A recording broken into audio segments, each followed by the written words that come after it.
गोर लगे छी अहाँ सब गोटे के। हम राधा एकटा विषय के गीत लग उपस्थित भेल छी। मधुश्रावणी पाबनि आवे वाला अछि, तो सब पबनैतिन के मधुश्रावणी पाबनि के बहुत बहुत बधाई अग्रिम।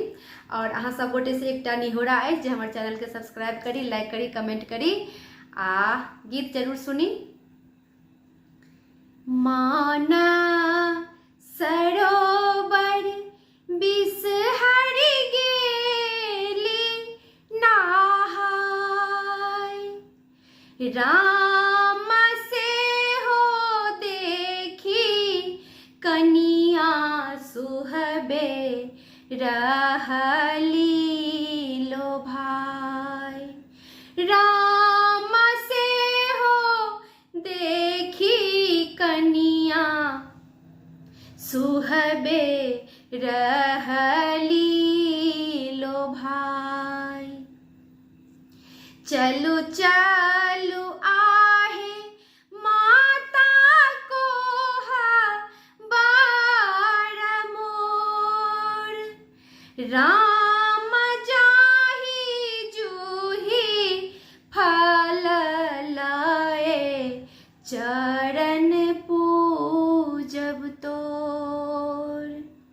हम तोरब चंपा फूल और नेबार, राम चालू माता को बर खेलब जुआ सार। जल के कलश लेने राम दुल्हा ठार, राम चलहु को बर घर बिसहरि माय। अगर चनन धूप दीपक बार, राम बिसहरि मानायब कनिया सुहबे आय।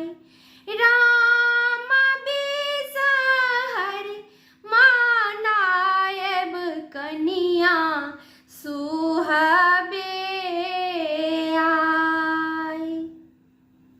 लियली